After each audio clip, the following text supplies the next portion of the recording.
guys. Hey guys. This is Mark. This is Michelle. And we're back. We're live on the Saturday before Christmas. And anyway, Merry Christmas, Happy Hanukkah, Kwanzaa, all the other things that fall within this holiday. Or nothing at all. Yeah, there may not be. Happy day. Yeah, why not? Because each day is a great day. So anyway, we wanted to officially this time talk about the Bruce Lipton video. Unless you wanted to talk about something before. I had nothing. Okay. I mean, there's plenty, but we had decided to do the Bruce Lipton video. Yes. Okay. All right. There's some Cat crazy back there cat playing. things Anyway, happening. You can't see because Michelle's left shoulder's in the way. But anyway, there he is. Okay. Anyway, but how are you guys? We hope you're having a great day, and we hope we can give you some information that you can use. I have this many notes on the Bruce Lipton video. Yep, me, this many notes. And so I don't know. We're just going to talk about the video. But one thing that I want to mention to you guys is you've seen some of our posts in the past week or two. Hey, viewer, I've been going through a rough time emotionally because the medical medium diet is detoxing me enough so that now my liver is releasing pent-up emotions. And 50 years worth, apparently. Yeah, and so I talked to talked to some folks on the medical medium detox support group that we're a member of, and asked them if that's the case. And the lady who answered second, said that you are definitely detoxing. So if you have all these emotions coming up, that means that they're coming out because you're healing yourself. She said that is definitely what it is. So she recommended, and this is important, and I'll post it, because you guys really need to understand that to heal, you have to start loving yourself. And what I mean by that is I'm going to change that word from love to compassion. I already posted it. Did you? Okay. The Medical Medium podcast on compassion. You must listen to it. You must. And so the reason is we've all tried really hard to clear up our sicknesses. And as he points out in that podcast, that our self-love can be destroyed in one day by learning something about us that makes us feel like a failure. And have I felt like a failure in the past? In the past, yes. In the past couple weeks, most definitely. Because all of these emotions came out that I thought I had worked on in the past few years. And that, and all it is new stuff that's just being detoxed from my liver. And I'm happy about that. But I had to realize by listening to the podcast that I needed to have compassion for me, love and understanding, because I'm doing the best I can. And she can tell you that. She's been a witness to it. I've been a witness to her. We have done the most work that we can possibly do right up to this present moment. And we worked really hard at it. And so I'm not going to feel like a failure. I'm going to have love and understanding towards myself. You guys, please listen to that podcast and build up your storehouse of love and understanding or compassion for you, because you really need it. It's easy to have compassion for someone else when you see them in a tough situation, but that can sometimes be empathy or sympathy. Exactly. Which isn't compassion. Right. And he talks about that in the podcast. So, but compassion. If you don't have compassion for yourself, I don't see that you could have it for others. Well, I mean, look at yourself. True. And I've said this before, that unless I can feel it, I can't know what it is later. And that's the case. So compassion to me is more of a state of mind than a feeling. Okay. And I would agree with that, because you're having to change your mind about what you see and not judge it and just understand its past. And that's important. Right. It's a place of non-judgment, but it's not empathy, which is feeling everything, which can cause burnout. Yes. And she has had that issue. I know other people who have that issue at times. So compassion is empathy a burnout. safe way to interact with people. Yes. And yourself. Mm-hmm. And you definitely need it for yourself. It's like a safe word. Yeah, you might say so. A safe place. Mm-hmm. And it makes you feel like everything with you is okay. Yeah. So I wanted to mention that because it's really important in healing that you have compassion for yourself. And so please listen to the Medical Medium podcast that we posted on compassion. It will help you. So, all right, well, we want to get started on the Bruce Lipton? Yeah. Okay. Here is the basic premise of Bruce Lipton's video that we posted a couple weeks back. And this is what he's been teaching over the past, 20 years, 30 years, something like that. And is that your mind creates the conditions in your body for illness or health. And since it does, you are in control of setting up those conditions in your mind. Now, that sounds, some folks will be like, no, that can't be true. That just makes us victims. No, in this case, it doesn't make you a victim. It gives you your power back. Right. To not necessarily control what happens to you, but to change what has happened to you. That's an important point. Control, believe me, I've tried to control things. And because as an autistic person, I felt it hugely important for me to do that. And it didn't work. And it will never work because you can't control others. You can't control things that come to you. But if you control how you perceive them, you can control even your health. Ask me, I know, because I've had to do that. And so has she. She actually started back in 2008 in July. It was July 9th, 2008. And she got You Can Heal Your Life by Louise Hay. And she started there, writing all the affirmations, doing all the forgiveness work and that kind of stuff. And because she was in such a poor physical state then, she was quite sure that if she didn't get control of it, she was going to die before 40. Oh, yeah. And Mark wanted to make sure you guys know that what you see now. Good Go point. ahead.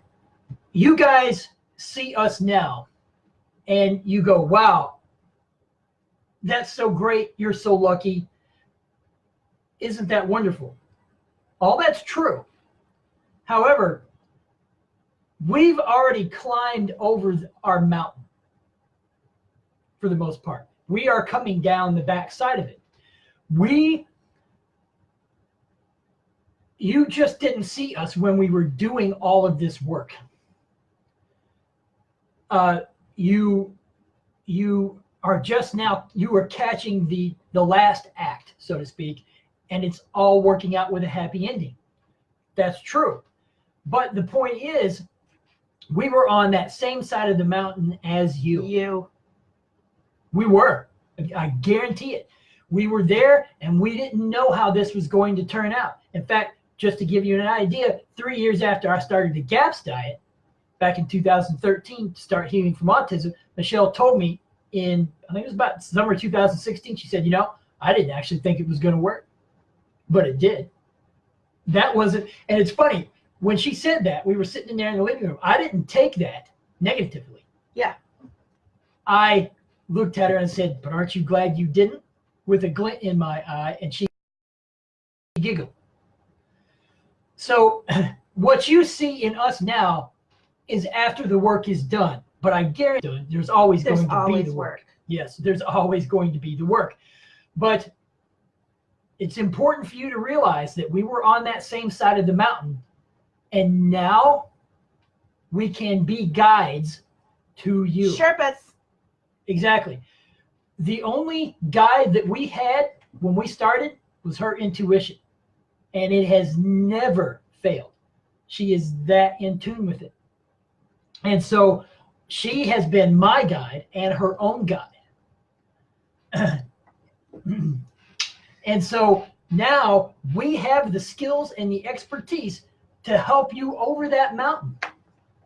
So don't look at us as, oh, we're untouchable, this, that. We've gone through nearly all the stuff you have.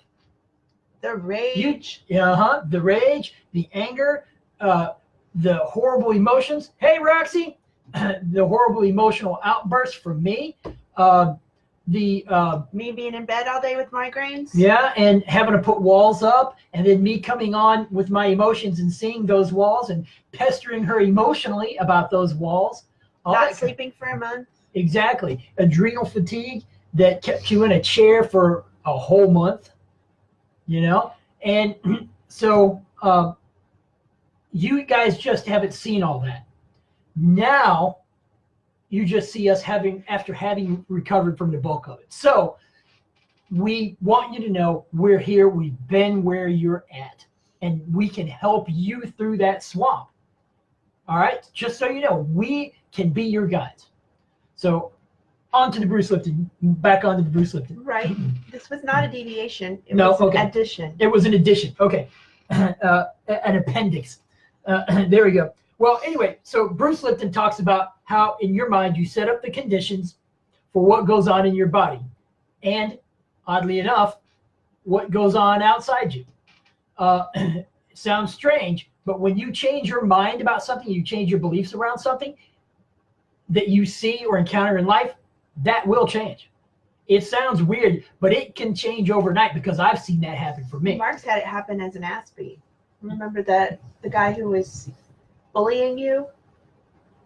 Oh, yeah. There was and you got rid of the resonating. Yeah, whatever it was in me that resonated with bullies, I got rid of it, and I had to do EFT on it and forgiveness and that type of stuff.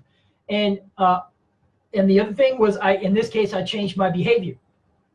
One day he came up to me, and this was in 2014 probably, and as he had started the GAPS diet. Exactly, and this guy was a real jerk. He really was, and not just to me, but to others. But he found it easiest to pick on me because I didn't know how to respond. Well, he came up to me and wanted me to do something for him, and I said, you know what, I'm not doing it. He said, well, I wouldn't ask you. I couldn't do it myself. I said, yeah, you would. That's what I said. I told him, yeah, you would. I said, I don't trust you. And I walked off. That really hit him hard. He spent a good hour, I could tell, in his mind thinking that over. Why didn't that work out? It didn't work out because I broke the pattern in me. Right? Using EFT, using forgiveness, and then at that point I had recovered enough to be able to speak up for myself, which was a huge deal as an autistic person, because for me as an autistic person, it was unbelievably difficult to defend myself. Never mind, I grew up with people who told me, don't defend yourself. You have no right to be angry. BS.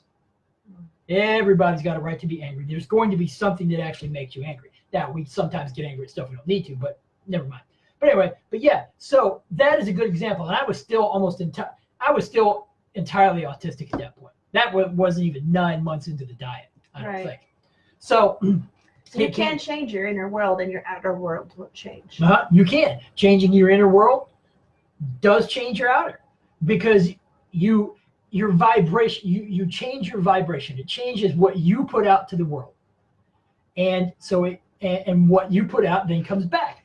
So that's basically Bruce Lipton's premise here. And what he wants to point out is, do you want to read some of your stuff? I don't have anything yet. Okay. Is that our programming and our upbringing, all the things that we get taught to do or told to do or traumatized with, is entirely unconscious. And all of that and all of our programming happens by the age of 7. Right? Yes. And by the age of 7, your brain changes so much that you're no longer fully open to everything that goes on around you. So what he says is you're in a theta state from 0 to 7. Which is the state of hypnosis. He actually says right before birth, even when you're in the womb for the last, I don't know if he said last trimester, last few weeks. Maybe it was the last trimester. But he said you're in a theta state from then all the way until 7, because then your brain changes. Right. And so that theta state allows you to be open to everything. And learn absolutely everything. Right. And which is why babies can learn 2 or 3 different languages simultaneously, to where as an adult we can't do that. Hey, there's another viewer. And so his whole point is your programming that you get, your beliefs that you get taught about the world, about yourself, about people, about anything, all happen before the age of 7. By the age of 7, your brain changes, and then after that, you assimilate stuff more by practice. But the point is, those first 7 years, you have no control over what you're learning. Exactly. And it stays with you your whole life unless you change it on purpose. Yes, it does. And after the age of 7, you then have to change it on purpose. And then I had a note here in this specific area. Is autism a theta state? Hyperfocus, would autistic people only pick up negative programming because it is so strong? Well, that's possible. Those are 2 different questions. When you mentioned the theta state about autism, what I realized is, no, I don't think so. Okay. Only because if autistic people, and you've taught autistic people for more than 20 years, if you include me in that, autistic people have to have things taught to them, that it's difficult to get things implicitly. Just picking it up on your, just without having to have it explained to you. And that implicit has to be part of the theta state, I'm sure. Right. Well, the other part of the question was, would an autistic person only pick up on negative programming because that's the strongest? Well, it's very possible, because that's how the world seemed to me. That's all I ever saw about the world, and all that ever came across was that the world was negative, not positive. And an autistic brain is definitely a stressed out brain, and probably an adrenally fatigued one as well. And that being the case, fear is running through your mind all the time. It was for me. And it's only since I've recovered that fear doesn't run through my mind all the time.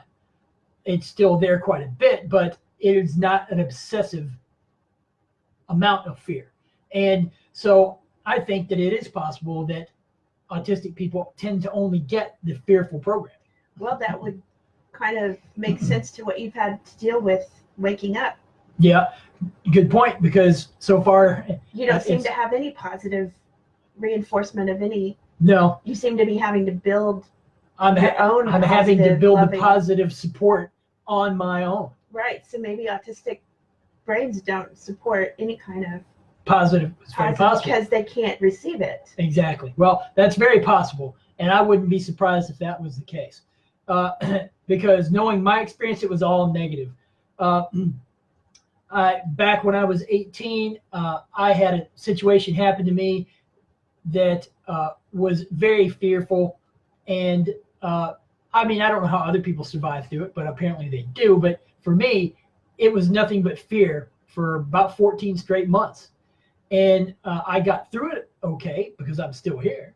But, that's all most experiences ever were to me, were fearful experiences. Interacting with people, going outside my house. I think that's why so many autistic people stay alone. Because everything is fearful for them. So I think that's probably true. It's an interesting thought. It is an interesting thought. And how because that would be why you were struggling so much. You don't seem to have you don't have any support system for what love is or what happiness is or joy. You're having to pull it up out of your bootstraps. I'm literally having to bootstrap it into my operating seriously, it system. has been like he's having a baby. Yeah, it's painful. It's been painful. And so because she's been with me there every step of the way, and so dealing with all the fear and not having any positive, hardly. Yeah, you know what? I'm gonna say I can't remember a positive experience. And you do talk about living in North Carolina in the summers and the. Yeah, North Carolina was my favorite place to live. Charlotte, North Carolina. That was probably where I had my best memories. So you do have some good memories. Yeah, I do, and that's why I kind of idolize North Carolina. Right. But to go back to it now as an adult, I'd be like, yeah, okay, well, that's just how I saw it then. But yeah, North Carolina. Between 81 and 85 was my most positive time in my life. So, but Think about that. That's only 4 years out of 50. And that was older than 7. And that was older than 7. So that's not much support positively in your life at all. Mm-hmm. So, okay, where are we at? Well, and so the whole point about the whole upbringing and before the age of 7 and the theta state is, as Bruce Lipton says, if you don't get a good education, good programming, by the time you're 7, your life is going to be an uphill battle all the time. Okay, yeah. Right? Yeah. Right? Because knowing about her life, sure, she had lots of negative memories. She also had a lot of positive memories too that she can go back on. But me as an autistic person, I can't do that. I don't have lots. And so, but all that programming, I think she got a better set of programming for herself, partly because she was an NT. Right. Than I did. But aside from that, as far as the analogy that Bruce Lipton makes is this. There are good drivers and bad drivers. Bad drivers and their cars don't tend to last long. The cars of bad drivers don't tend to last long because they speed, they dog the gears, run into things. They just generally don't have a good enough driving education to keep the car, to let the car last the full life that it needs to. And so he said, but then the good drivers generally can get a full life out of the car. And he points out that in a junkyard, only 1% of the cars are there because they were manufactured poorly, because of some design flaw, right? He said in humans, that's about pretty much the same. And he's talking about genes. Yes, and Bruce Lipton is a biologist from a long time back. He started biology, he started being a biology researcher, I think, the year I was born, in 1968. Mm-hmm. So he's been a biologist for a long time, and he studied stem cells. Well, so he points out that in the junkyard, only 1% of the cars are there because of a gene flaw or a design flaw, mm-hmm. right? The 99% of the rest of them are all there because of bad drivers and bad driver education. Like not taking care of the oil or and changing the tires. And numerous other things. Changing the air filter, making sure that the coolant system works properly, that kind of stuff. And so he said, and you got to realize with humans, that's the same way. He said there's 1% or so of humans that actually wind up with genetic flaws that end their lives prematurely. He said our bodies are made to last 140 years. Yep, to last 140 years. But very few of us get a good enough education to get more than 80 out of them. And some of us don't even get that. And so his whole point is we need to have better programming, right? Now, the reason he came up with all this stuff is because he started studying stem cells, all right? For those of you who don't know what a stem cell is, a stem cell is basically a cell that is brand new and doesn't yet have a job.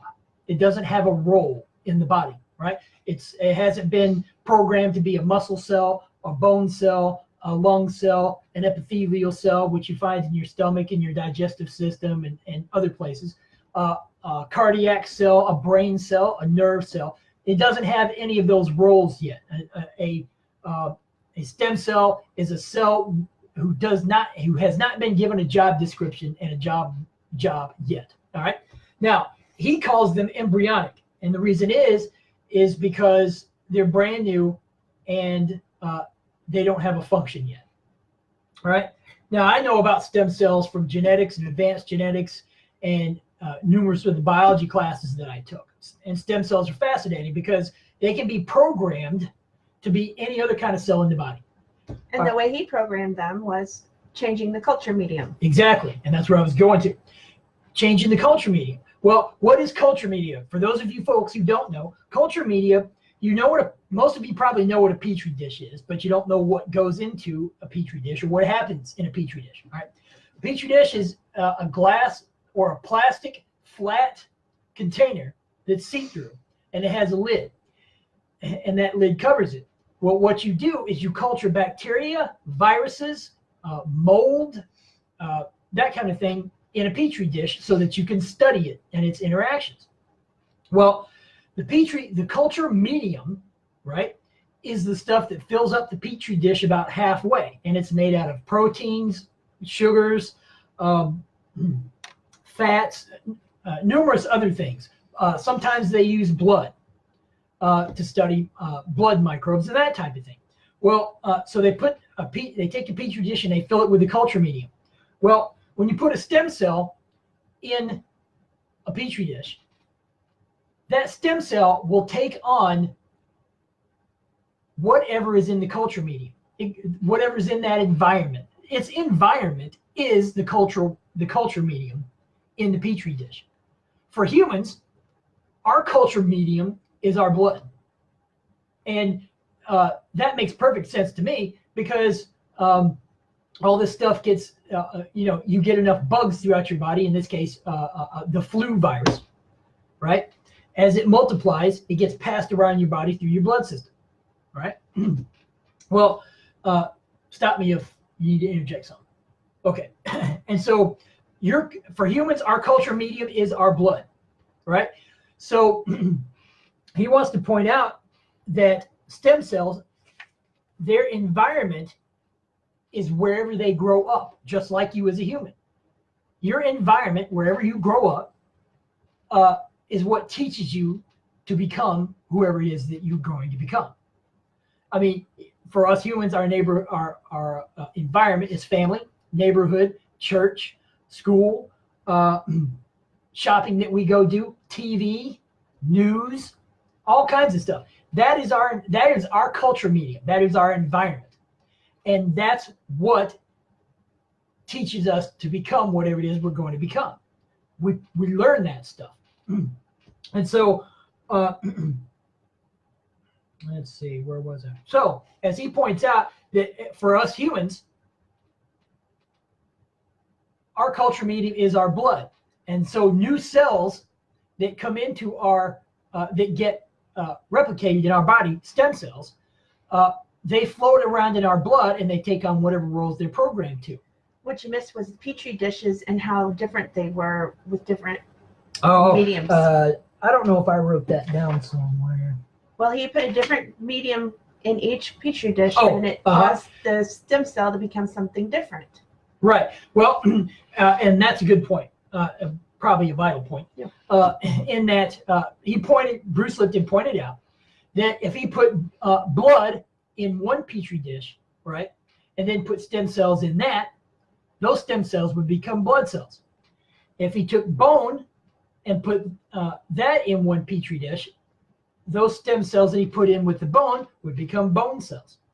If he put nerve cells in another petri dish and put stem cells in with those nerve cells, they become nerve cells.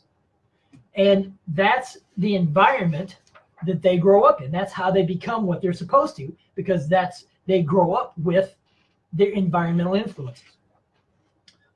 I got that, right? So hopefully that makes that clear. Now, to apply this to humans, Bruce Lipton says that it was while he was researching stem cells, he realized that what is it that influences the blood? He said he knows what influences stem cells, the blood, the culture medium that they grow up in, your blood, for humans. He said, well, what is it that influences the culture medium in humans? He said, for a scientific researcher, it's just whatever we pour into each little petri dish, whether it's blood, bone cells, or nerve cells. He said, but in humans, in our blood, which is our culture medium, what is it that influences our blood composition? And now, this is where genes come in. Back when he was doing biology, they had a concept called genetic determinism, that genes determine your fate. And basically what that means is genes are hardwired, and that whatever genes you got is going to determine your physical and health fate, right? That's what genetic determinism is. Well, back in the late 80s and early 90s, he was one of the scientists, along with a few others, who realized that that does not seem to be the case. environment seems to affect genes. And genes, in turn, get changed by the environment that they grow up in. Stem cells were a good example of a type of cell that changes depending on what environment it grows up in.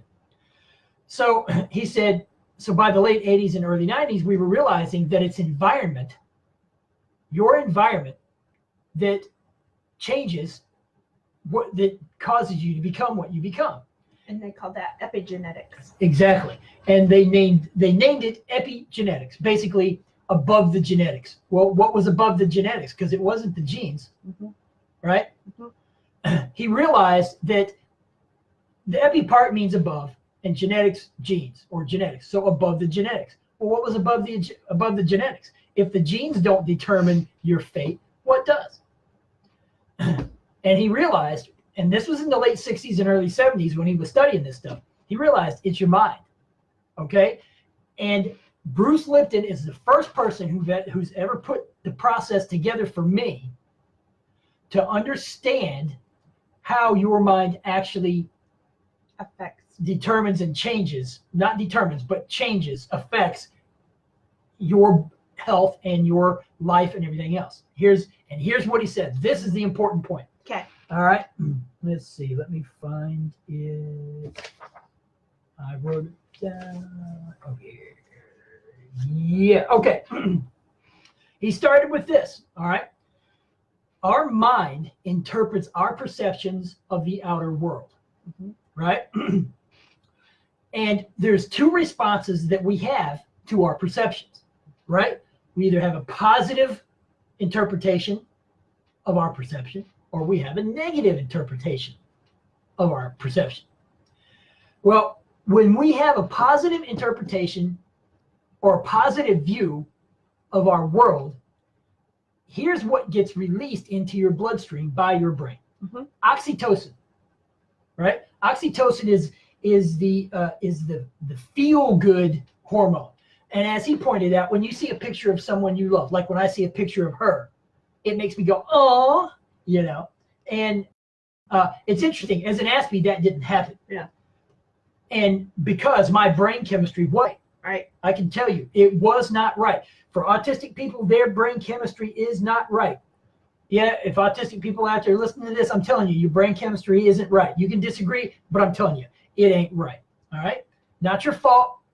That's just what the autism does. And so, because as I recovered, I started coming on to her more, you know, not asking for dating stuff, but you knew that was coming. See, I couldn't do that either. And so, but my brain chemistry is now right because I told her some years ago, it's probably about 2015, I have good, warm, fuzzy thoughts when I come home, when I think about coming home to you. Yeah. Right? That was new. That was new. Never had that before as an Aspie. It just didn't happen in my brain, right? But oxytocin is the feel-good hormone, right? And so it makes you feel happy about what's going on, right?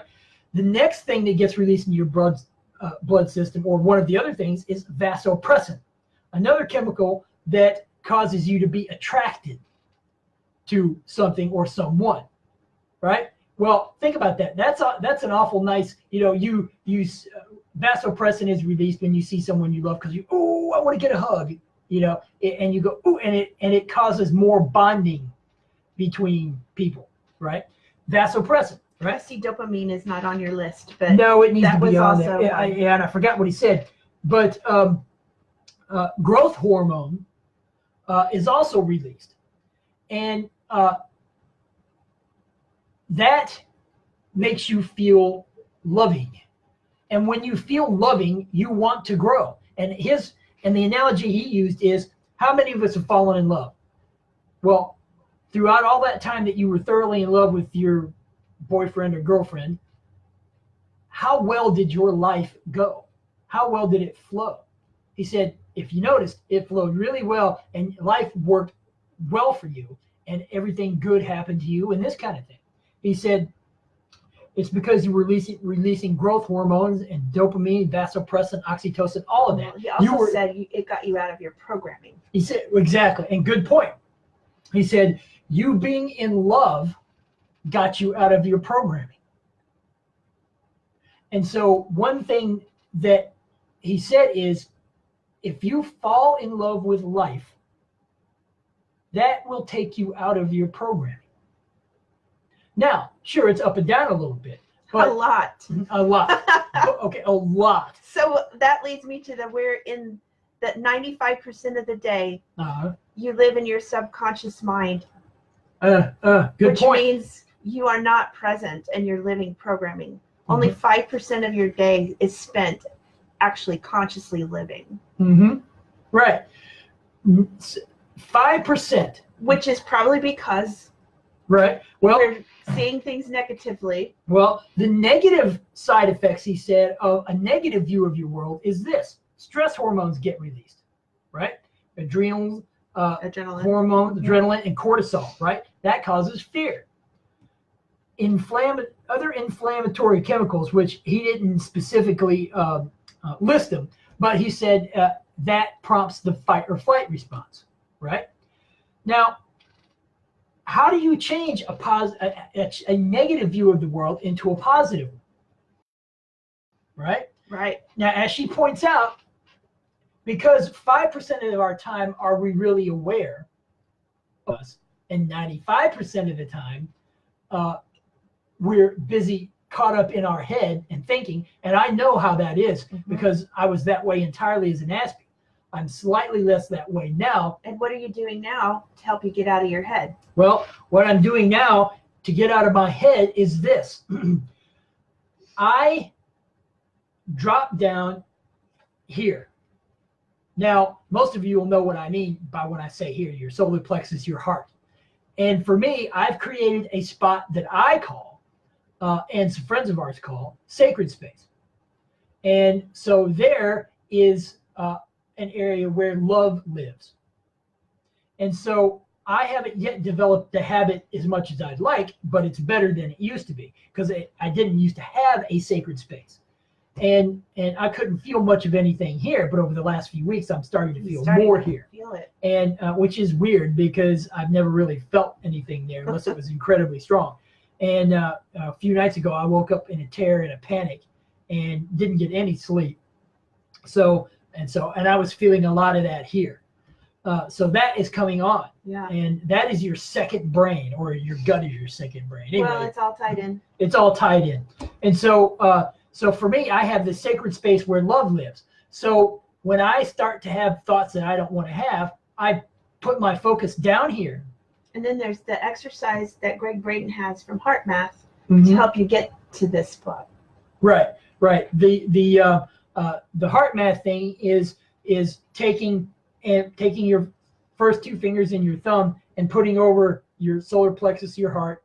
And what you do is you take in one breath for 5 seconds, and then out for 5 seconds, and then in for 5 seconds. I mean, you count to 5. Right. You count to 5 going in, you count to 5 breathing out.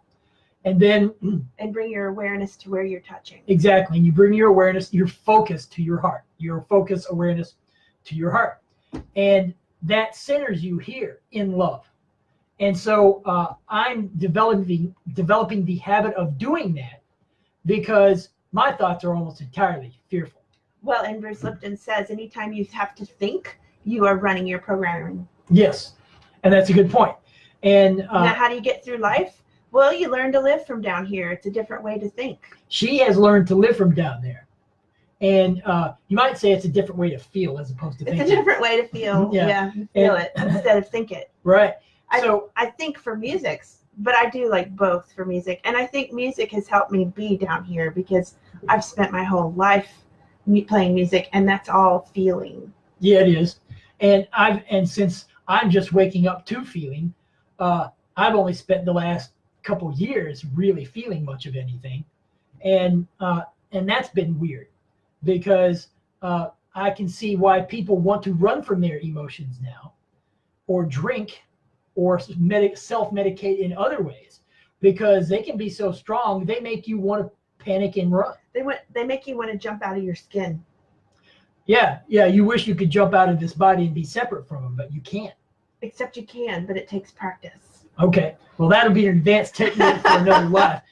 But the whole thing is, how do you change this negative view of the world into a more positive one. I mean, see, you're not 7 years old anymore, so you just can't be in a theta state all the time and change your behaviors and change your thinking and change that subconscious programming. Right, and you can't. The subconscious mind doesn't have anyone in there. He talked about how it's just a machine that plays back what you learned, what got recorded from 0 to 7. Mm-hmm. So you can't change it by thinking yourself out of it or willing yourself out of it. It's not possible. Mm-hmm. I've tried, and now. Mm-hmm. And if she could will her, if there's anybody who could will themselves out of anything, it'd be her. Now, what I did, I started with affirmations, which is very slow going, and you have to do it often and a lot. That's like playing whack-a-mole with a 2x4. Right. I mean, it can be done, but it takes a long time. That's one of the things he said you could do, but he said that takes a really long time, and it did. Mm-hmm. And then I found EFT and Psych K. EFT is the same thing as tapping, which we've talked about. Psych K is another thing that we did for a little while, but I didn't notice it really helping me any. But then this was before diagnosis and recovery of autism. So, that was 2009. But there are other things as well. So energy psychology is what he mentioned. You can change programming in like 5-10 minutes, which is what we've talked about. Is EFT was one of the things listed. Mm-hmm. Psych K he's got a whole list on his website, which we could post that if you wanted. Healing. Yeah, and he calls it super learning. Yeah, and you know what, it really is, because in the past 5 years, I've changed my life so much. I am nothing at all like the person I was 5 years ago. And 9 years ago, when I started, when I was still autistic and started the tapping and the forgiveness and all that kind of stuff, I'm so different from that. I'm unrecognizable to me and to her. So, it can be done in just a few minutes' time. And, if you could change a belief in 6 or 7 minutes that is really bugging you, would you? Yes, you would. Because that means you can change your life in just 6 or 7 minutes. Yes. And so I use EFT to get rid of the belief, the intellectual part of it, and then I use forgiveness to get rid of the emotional part of it. Because the belief is supported by emotions. It really is. And again, belief is the intellectual part, is the head part, the thinking part. And there's emotion behind it supporting that belief. So for me, I use EFT to get rid of the intellectual thinking part of the belief, and then forgiveness to get rid of the emotion, the feeling. I feel the feeling, and I hand it off to what I would call love. That's a good way to put it. And it packs it away in a little lotus flower, and I take it to a stream close by, and I drop it in the stream. This is all a visualization that I do, and I let it float away. And it works. It so works. So we can post the Bruce Lipton page if you guys want to take a look through that. What else did we want to? I think we got just about everything in there. See, it says subliminal CDs work. So, yeah. Because you go into the theta state between awake and asleep. Right as you're trying to go to sleep, right before you drop off, that's the theta state.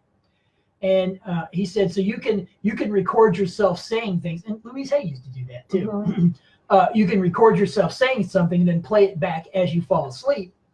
Like, I am healthy. Right. I am healthy. I am healthy. Your body will I am healthy. I am healthy.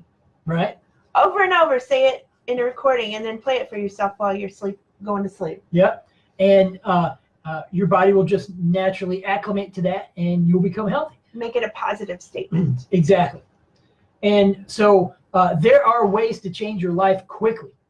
And if you want to heal, you have to start with your thinking first. Because we've seen this time and again with clients.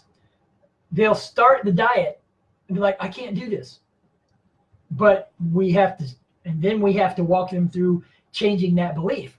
Because you can do it. You just believe you can. Right.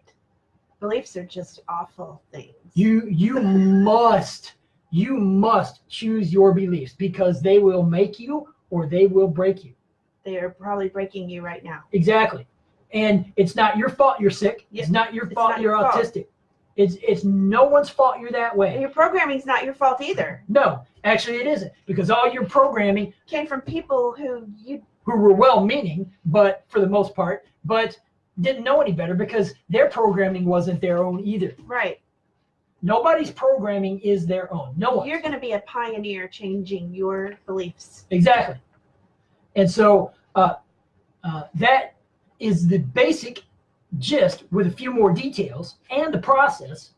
You can always watch the video yourself. We posted it on our timeline. Exactly. And we can repost it again. That's not a problem. But what else? Is there anything else we want to go over? No, I think we did it. I think we did it in 45 minutes. Right? Well, That's faster than Bruce. That is faster. This was than an Bruce. hour and 10 minutes. Yeah. His is good. So Yeah. watch it. Yeah, and we'll turn this into a podcast for those of you who don't have time to sit down and watch. Anyway, see you Okay, guys next week. bye-bye. Bye.